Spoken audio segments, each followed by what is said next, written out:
Good morning, students. So, we have already seen about the cell types of tissues, animal and plant tissues. So, we have to see how they develop from the cell. So, what does it occurs in the cell?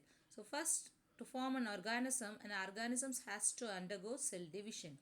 All cells produced by the division and division of cells into daughter cell is called as cell division.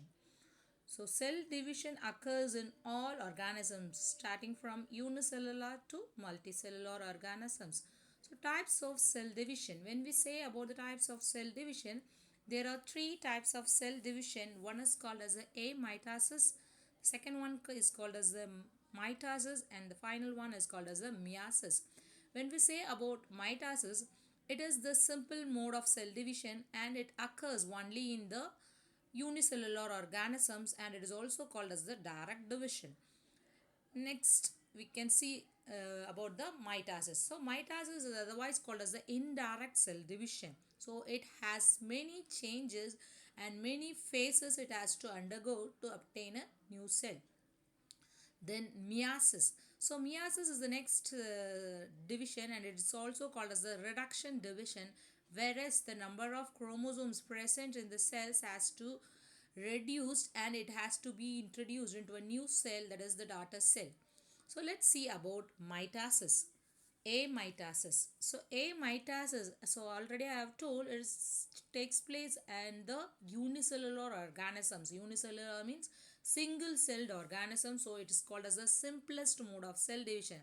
So during this division only the nucleus of the cell elongates and it divides and it appears into two daughter nuclei and thus it forms resulting in the two daughter cells. Also single cell, the nucleus alone is elongated and it is divided and each division moves to the opposite direction and they forms a two daughter nucleus.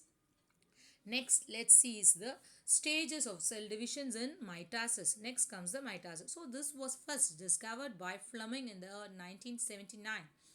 In the cell division, one parent cell divides into two identical daughter cells, each with a nucleus having the same amount of DNA. So we know inside the nucleus only chromosome is present. The chromosomes contains many DNA molecules and these molecules also divides while cell division. So how it takes place, mean it takes place in the equatorial plane. So the center line is divided. So all the chromosomes occupies the center position and then it divides into two equal halves. So it takes place in two events, namely karyokinesis and cytokinesis. So these are the two types of divisions. Karyo means it takes place in the nucleus, whereas cyto means it takes place in the cytoplasm of the cell. So now we shall start with the karyokinesis. So when we say about the karyokinesis, the division of the nucleus into two daughter nuclei is called as the karyokinesis. So here the divisions takes place only in the nucleus. So only it called as a karyokinesis. So it takes place in four phases. So it directly it won't divide the nucleus. It has many stages. So that is called as the phases. So first we shall see the prophase.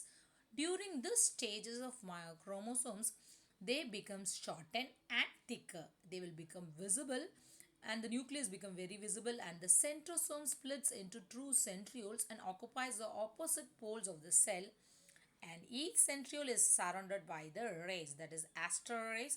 Spindle fibers appears between the two centrioles whereas the nuclear membrane and the nucleolus disappears.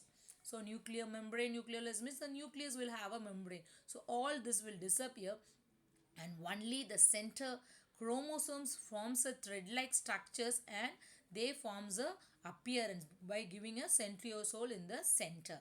Next comes the metaphase. So metaphase, this is next phase where the duplication of the chromosomes arrange in a equatorial plane.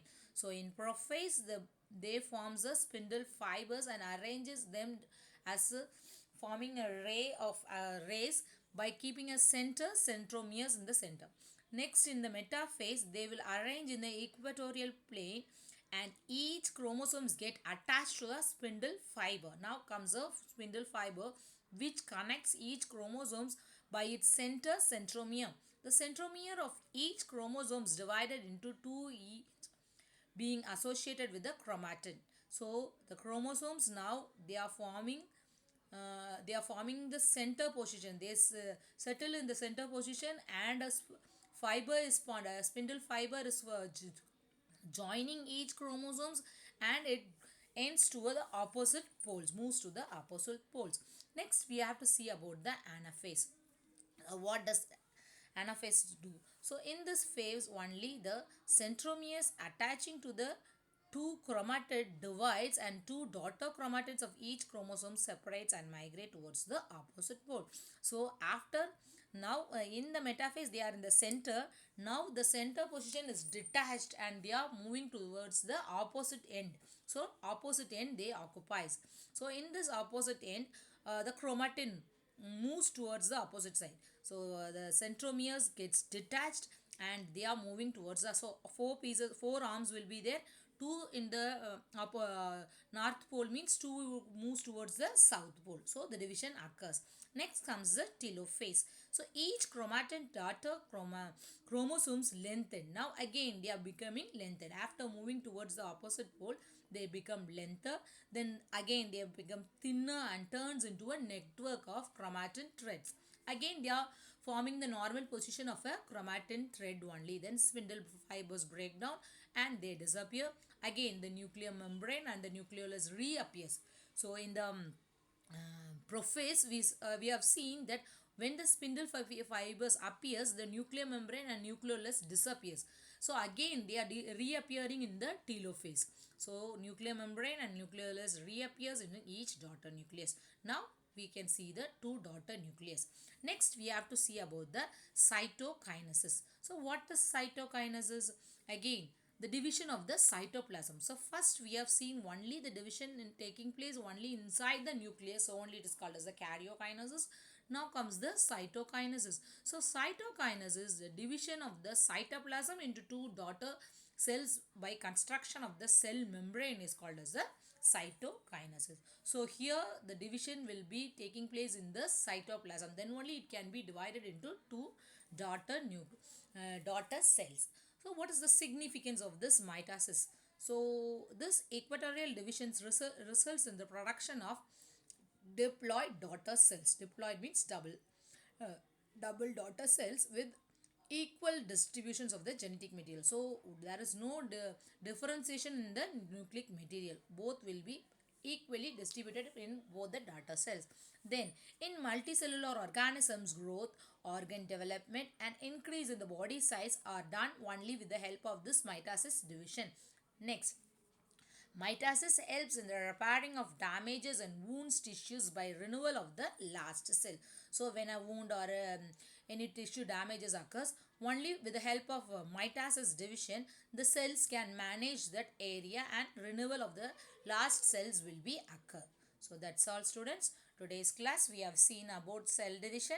So there are three types of cell division: amitosis, mitosis and meiosis. So mitosis is the normal cell divisions which leads to the increase of the body size or the growth of an organisms, or even repairing of the dead cells is done only by mitosis division. So next class we can see about the meiosis division. Thank you.